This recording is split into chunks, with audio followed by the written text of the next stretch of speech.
Lovers, jumpa lagi kita dengan ngopi bareng Mas Ari di Galeri Pusaka Indonesia. Episode kita kali ini kita akan bahas satu lagi koleksi Galeri Pusaka Indonesia yang sudah terkurasi, yaitu keris tangguh Singosari Dapur Jalak Budo abad ke-13. Top.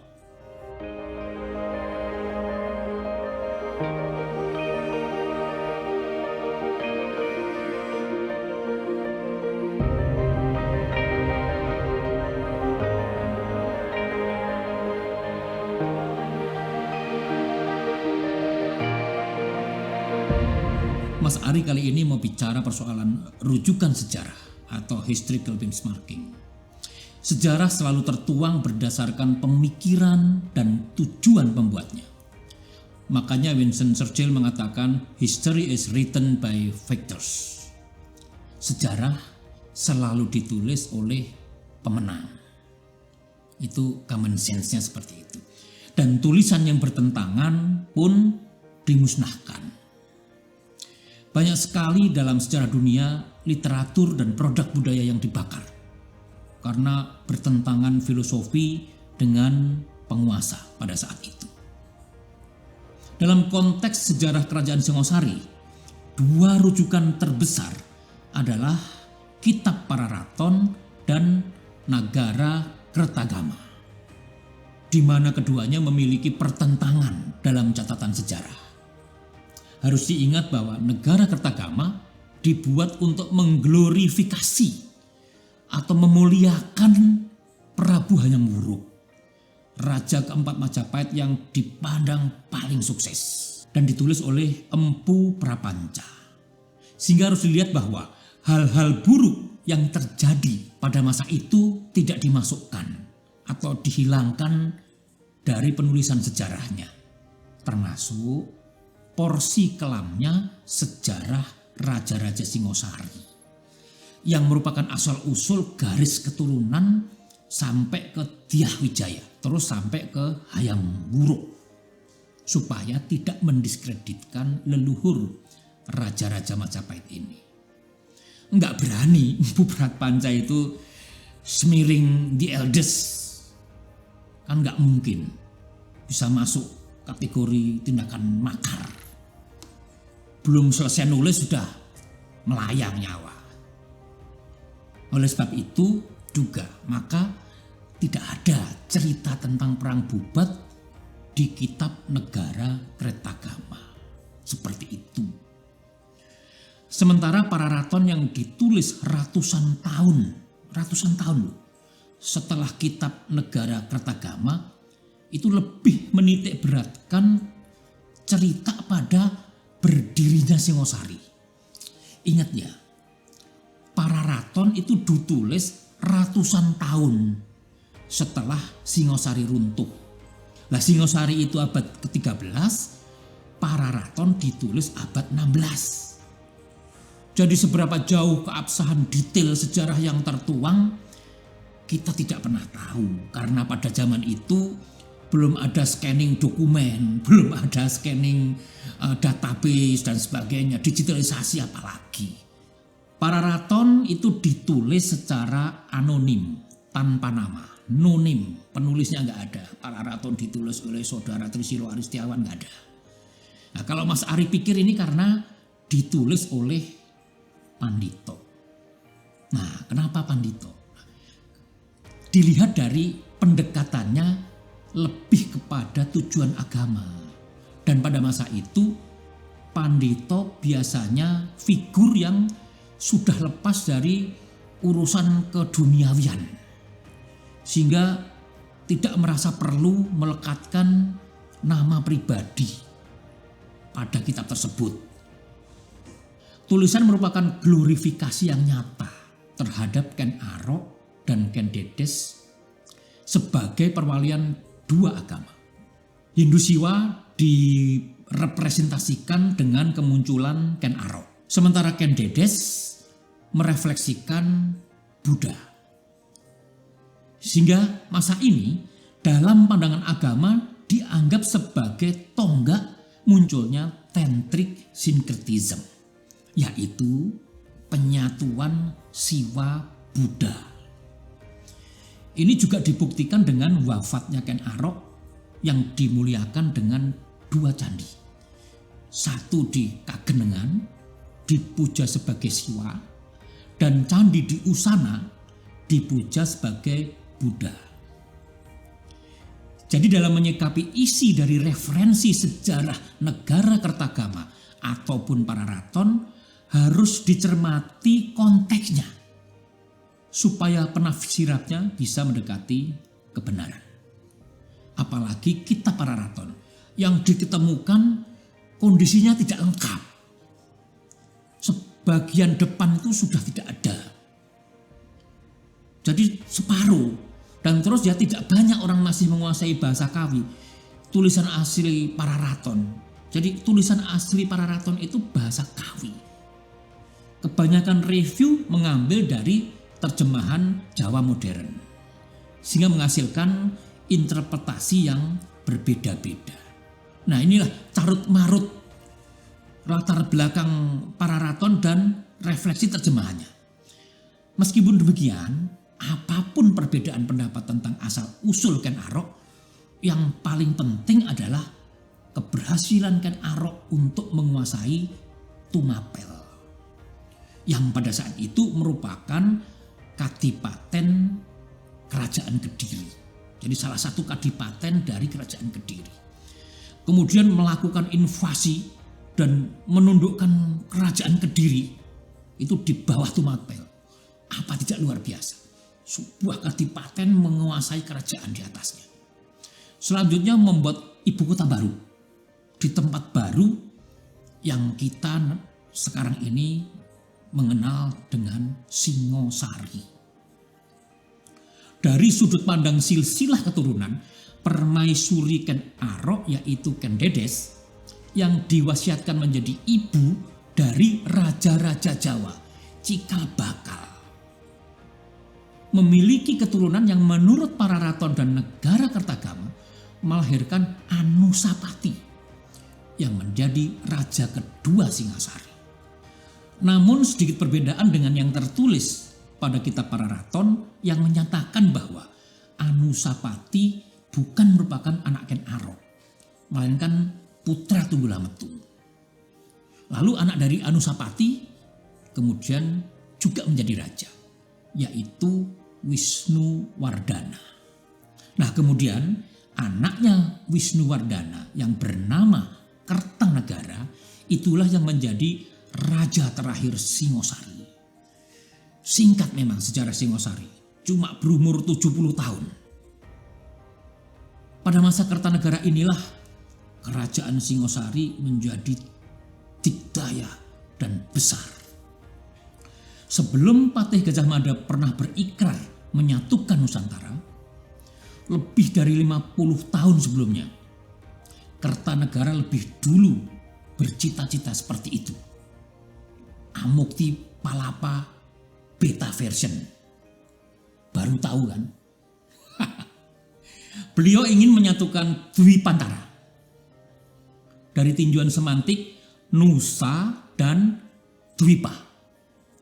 Kira-kira berarti sama, yaitu pulau. Singasari masa Kertanegara menjadi kerajaan Jawa pertama yang memiliki kawasan kekuasaan sampai di luar Jawa.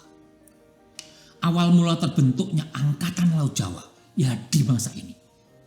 Luar biasa Kertanegara, tidak pernah termasuk disebutkan kebesaran Kertanegara seperti itu.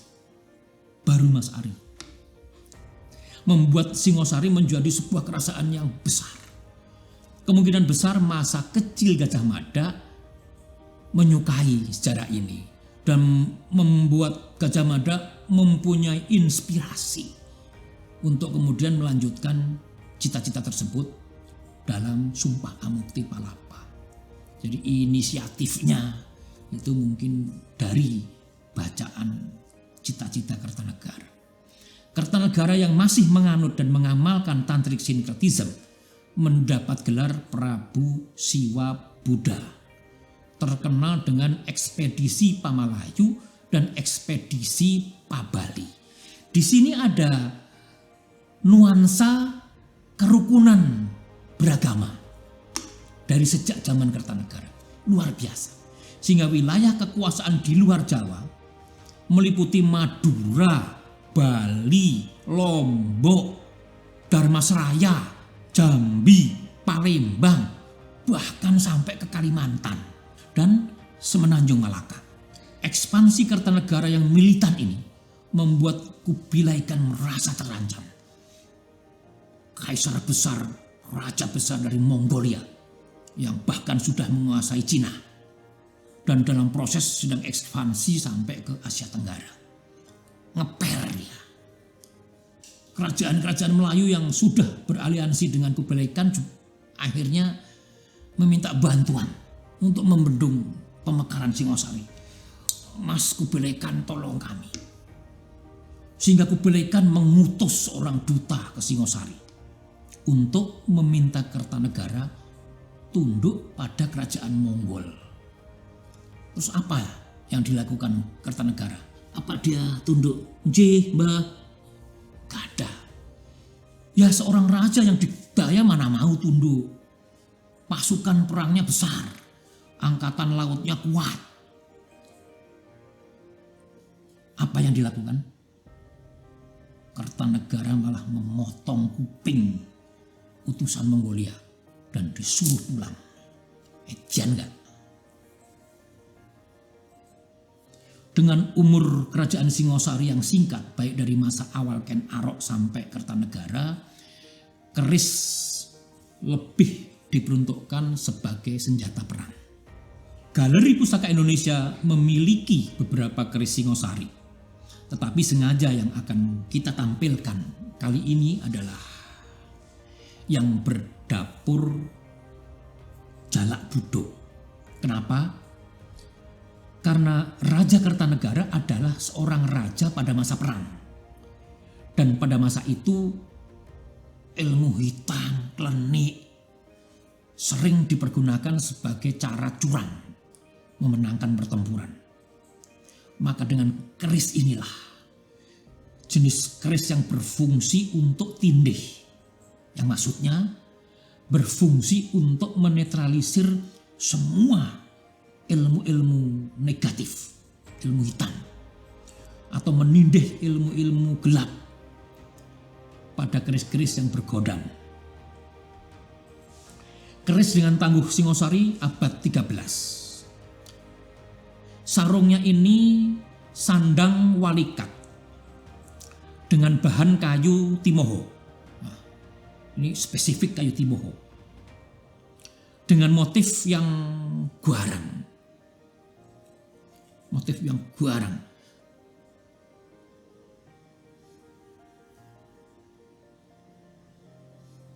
Terlihat dari handle-nya. Deder lawas figur wayang raja yang berbahan gading gajah. Yang sangat sulit didapatkan pada masa sekarang ini. Lihat ini. Detail keren banget. Bahkan wajah satrianya itu sangat realistik. Pancaran mata yang dari handle-nya ini betul-betul dalam. Sosok wayang raja ini tangannya sedang memegang dua naga, kiri dan kanan. Kalau sudah penggambaran megang naga ini, sudah pasti pemiliknya level raja. Pada masa Singosari belum ada mendak, ya, belum ada mendak. Jadi bentuknya seperti ini, yang istilahnya metuk, yang terbuat dari besi aji yang sama dengan bilahnya.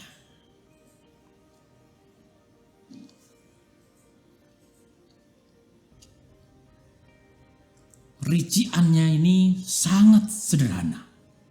The beauty of simplicity. Dimungkinkan karena keris ini adalah peruntukannya pada masa perang. Jadi bukan untuk upacara. Sehingga segi estetika, desain enggak menjadi prioritas. tetapi fungsionalnya. Gandiknya lugas panjang. Ada pejetan, tikel alis, sogokan rangkap, dan kruwingen. Yang membedakan Jalak Budo era Songosari selalu punya kruwingen sampai ke tengah bila. Seperti ini. Keris ini tidak berpamor. Yang diistilahkan pamor kelengan atau hitam. Tapi lihat kualitas besinya. Cakep banget. Dari bobotnya pun inilah yang luar biasa dari sekitar ini. Ini melempung seperti tanah berwarna hitam. Keabuan. Hampir seperti batu. Itulah keistimewaan dari keris Jalak Budo Tangguh Singosari. Koleksi kita. Galeri kita masih punya ratusan pusaka Indonesia lainnya. Untuk itu, untuk lovers langsung subscribe channel ini. Nyalain loncengnya, keluntung, biar nggak ketinggalan ngopi bareng Mas Ari. Lovers boleh komentar di bawah kalau ada kritik dan saran terkait pusaka yang kita bahas di episode kita kali ini. Atau mau request pusaka apa yang mau dibahas bareng Mas Ari, silahkan. Atau yang mau berjodoh dengan pusaka-pusaka galeri pusaka Indonesia, silahkan hubungi nomor di bawah ini. Jangan ngaku pecinta pusaka kalau belum ngopi bareng Mas Ari.